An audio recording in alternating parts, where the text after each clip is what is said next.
নমস্কার, আমার YouTube channel দিশারিতে সকল ছাত্রছাত্রীকে স্বাগত জানাই। সকলে ভালো আছো তো? আগের দিন ক্লাস 9-এর টেক্সট বুক থেকে নবনব সৃষ্টির প্রথম পর্ব তোমরা দেখেছ। প্রথম পর্বে লেখক সৈয়দ মুজতবা আলী বাংলা ভাষায় নতুন নতুন শব্দের যে আগমন হয়েছে তারই বিস্তৃত বিবরণ দিয়েছে। আমাদের এদেশের সংস্কৃত ভাষা থেকে বাংলায় শব্দ প্রবেশ করেছে। এছাড়াও আরবি, ফার্সি, ইংরাজি বিদেশি শব্দ হিসেবে বাংলায় অনায়াসে ঢুকেছে। বাংলার রান্নাঘর থেকে যেরকম আলু কপিকে সরানো যায় না, একইভাবে বাংলা ভাষা থেকে এসব শব্দকে সরিয়ে দেওয়া লেখক অবান্তর প্রশ্ন বলে মনে করেছেন। আমাদের সামনে উদাহরণ হিসেবে উনি বেশ কিছু সাহিত্যিকের নাম তুলে ধরেছেন। আজকে পরবর্তী অংশে দেখব তিনি কিভাবে আরও কিছু উদাহরণ বা আরও কিছু শব্দের মাধ্যমে আমাদের সেই দিকেই নিয়ে গেছেন, অর্থাৎ বাংলা ভাষায় আর কি কি শব্দ ঢুকলো, কিভাবে ঢুকলো আর কেন তার প্রয়োজনীয়তা এখনও শেষ হয়ে যায়নি। পরের অংশ শুনতে থাকো। বাংলা ভিন্ন অন্য যে কোনো ভাষার চর্চা আমরা করি না কেন, সে ভাষার শব্দ বাংলাতে ঢুকবেই। সংস্কৃত চর্চা এদেশে ছিল বলে বিস্তর সংস্কৃত শব্দ বাংলায় ঢুকেছে, এখনও আছে বলে অল্প বিস্তর ঢুকছে। অর্থাৎ স্কুল কলেজে তো এখনও আমরা সংস্কৃত পড়ি, অর্থাৎ এখনও এই সংস্কৃত ভাষাটা রয়েছে, তাই জন্য বাংলা ভাষায় এই সংস্কৃত শব্দ এখনও প্রবেশ করছে। যতদিন থাকবে ততদিন আরও ঢুকবে বলে আশা করতে পারি। স্কুল কলেজ থেকে যে আমরা সংস্কৃত চর্চা উঠিয়ে দিতে চাই না, তার অন্যতম প্রধান কারণ বাংলাতে এখনও আমাদের বহু সংস্কৃত শব্দের প্রয়োজন। সংস্কৃত চর্চা উঠিয়ে দিলে আমরা অন্যতম প্রধান খাদ্য থেকে বঞ্চিত হব। কেন যে স্কুল কলেজ থেকে সংস্কৃত চর্চা আমরা উঠিয়ে দিতে চাই না, এই প্রশ্নটা কিন্তু মান 3-এ খুব দেওয়া হয়। তার মূল ব্যাখ্যাটা এই প্যারাগ্রাফ পুরোটা, অর্থাৎ বাংলা ভাষায় সংস্কৃত শব্দের প্রয়োজনীয়তা এখনও শেষ হয়নি। স্কুল কলেজে পড়া হচ্ছে বলে বাংলা ভাষায় সেই শব্দ অনায়াসে ঢুকছে। যতদিন এই প্রয়োজনীয়তা থাকবে ততদিন সংস্কৃত চর্চা উঠিয়ে দেওয়া যাবে না। ইংরেজির বেলাতেও তাই, বিশেষ করে দর্শন, নন্দন শাস্ত্র, পদার্থবিদ্যা, রসায়নবিদ্যা ইত্যাদি জ্ঞান এবং ততোধিক প্রয়োজনীয় বিজ্ঞানের শব্দ আমরা চাই, অর্থাৎ ইংরেজি শব্দ আমরা বাংলাতে অনায়াসে ব্যবহার করি। বিশেষ করে বিজ্ঞানের ক্ষেত্রে বেশ কিছু ইংরেজি শব্দ রয়েছে যেগুলোর বাংলা অর্থ এখনও আমাদের অজানা। রেলের ইঞ্জিন কি করে চালাতে হয়, এটা একটা উদাহরণ। সে সম্বন্ধে বাংলাতে কোনো বই আছে বলে জানি না, তাই এসব টেকনিক্যাল শব্দের প্রয়োজন যে আরও কত বেশি সে সম্বন্ধে কোনো সুস্পষ্ট ধারণা এখনও আমাদের মনের মধ্যে নেই। সুতরাং ইংরেজি চর্চা বন্ধ করার সময় এখনও আসেনি। ইংরেজি শব্দ বিজ্ঞান যতদিন আমাদের পড়তে হবে, ইংরেজি শব্দের প্রয়োগ ততদিন থাকবে, কারণ বৈজ্ঞানিক অনেক শব্দই শুধুমাত্র ইংরেজিতে পাওয়া যায়, বাংলায় তার অর্থ আমরা এখনও পরিভাষা এখনও আমরা বার করতে পারিনি। একমাত্র আরবি, ফার্সি শব্দের বেলা অনায়াসে বলা যেতে পারে যে এই দুই ভাষা থেকে ব্যাপকভাবে আর নতুন শব্দ বাংলাতে ঢুকবে না। পশ্চিম বাংলাতে আরবি, ফার্সি চর্চা যাবো করছে। পূর্ব বাংলায়ও এসব ভাষার প্রতি তরুণ সম্প্রদায়ের কৌতূহল অতিশয় ক্ষীণ বলে তার আয়ু দীর্ঘ হবে বলে মনে হয় না। এবং শেষ কথা, আরব ইরানে অদূর ভবিষ্যতে যে হঠাৎ কোনো অভূতপূর্ব জ্ঞান বিজ্ঞানের চর্চা আরম্ভ হয়ে বাংলাকে প্রভাবিত করবে তার সম্ভাবনাও নেই। অর্থাৎ একমাত্র কোন ভাষার ক্ষেত্রে লেখক বলেছেন যে সেই ভাষা বাংলায় আর সেভাবে প্রয়োজন নেই, সেটা হচ্ছে আরবি, ফার্সি। সেই শব্দ নতুন করে আর বাংলায় ঢুকছে না। আর আরব ইরানে বিজ্ঞানের ততোধিক উন্নতি হবে না যে যার ফলে বিজ্ঞানে আরবি, ফার্সি শব্দ প্রবেশ করবে। তাই কোনো দিক থেকেই আরবি, ফার্সি শব্দের প্রয়োগ বাংলাতে আর সেভাবে লক্ষ্য করা যাচ্ছে না। কিন্তু যেসব আরবি, ফার্সি শব্দ বাংলাতে ঢুকে গিয়েছে তার অনেকগুলো যে আমাদের ভাষাতে আরও বহুকাল ধরে চালু থাকবে সে বিষয়ে কোনো সন্দেহ নেই। এবং দ্বিতীয়ত, কোনো কোনো লেখক নূতন বিদেশি শব্দের সন্ধান বর্জন করে পুরনো বাংলার চণ্ডী থেকে আরম্ভ করে হুতম পর্যন্ত অচলিত আরবি, ফার্সি শব্দ তুলে নিয়ে সেগুলো কাজে লাগাবার চেষ্টা করছেন। এর আগে যে ভাষাগুলো ঢুকে গেছে সেগুলোকে আবার নতুন করে প্রয়োগ করার চেষ্টা কোনো কোনো লেখক করছেন।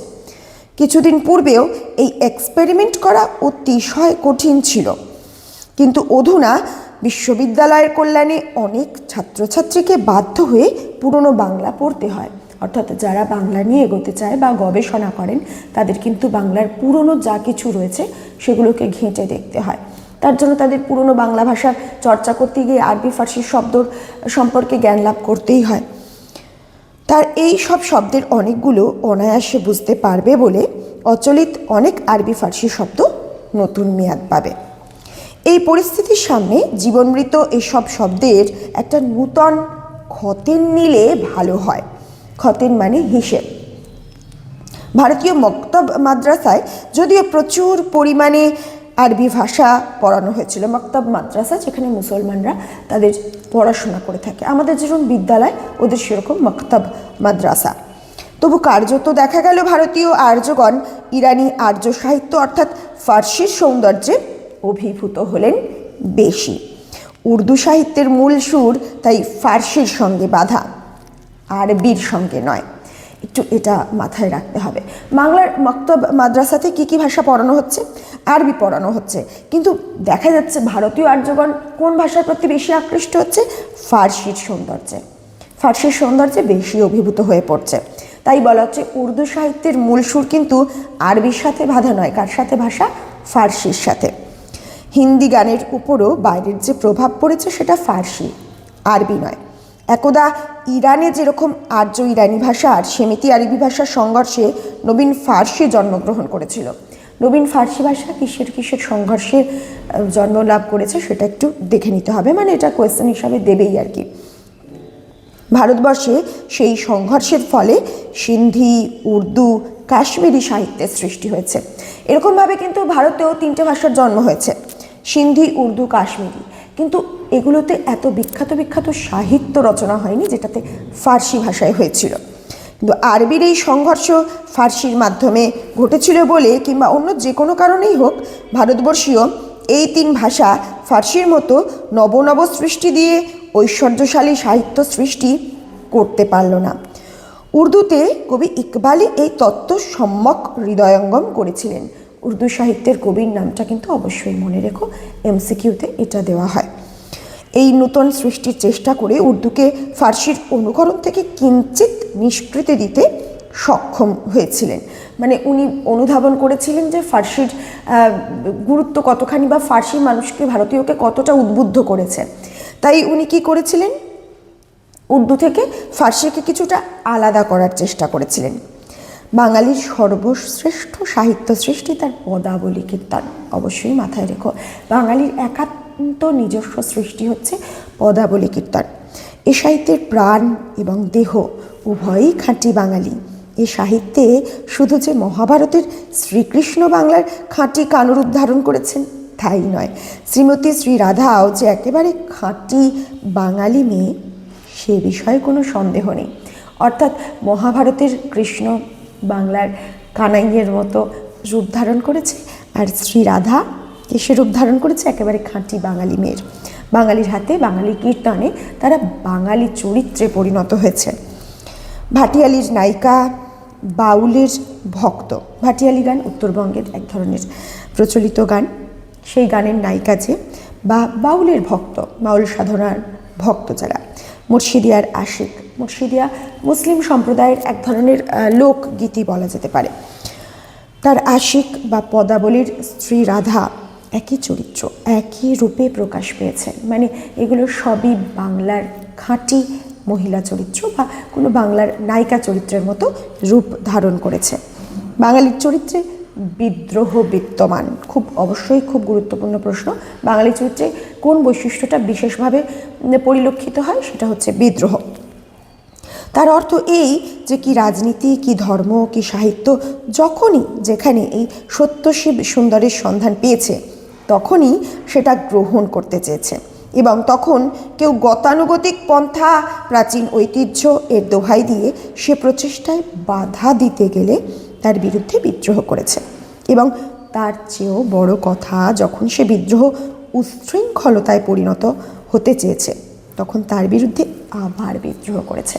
অর্থাৎ এই বিদ্রোহের যে বৈশিষ্ট্য বাঙালির চরিত্রের, এটা শুধুমাত্র হিন্দু বাঙালি নয়, মুসলমান বাঙালির ক্ষেত্রেও একইভাবে বিদ্যমান। এই বিদ্রোহ বাঙালি হিন্দুর ভিতরে সীমাবদ্ধ নয়, বাঙালি মুসলমানও এই কর্মে পরম তৎপর। ধর্ম বদলালেই জাতির চরিত্র বদলায় না। এটাই বারবার করে বলা হচ্ছে যে ধর্ম অর্থাৎ হিন্দু হোক বা মুসলমান, তারা তো বাঙালি, তার চরিত্রে এই বিদ্রোহর যে মানসিকতা সেটা একইভাবে বর্তমান থেকে যাবে। প্রবন্ধটা পড়ে কারোর যদি ভালো লাগে অবশ্যই একটা লাইক, কমেন্ট, শেয়ার করে দিও। আর আমার চ্যানেলে যারা নতুন হবে তারা অবশ্যই চ্যানেলটা সাবস্ক্রাইব করে দিও। সঙ্গে থাকার জন্য অসংখ্য ধন্যবাদ।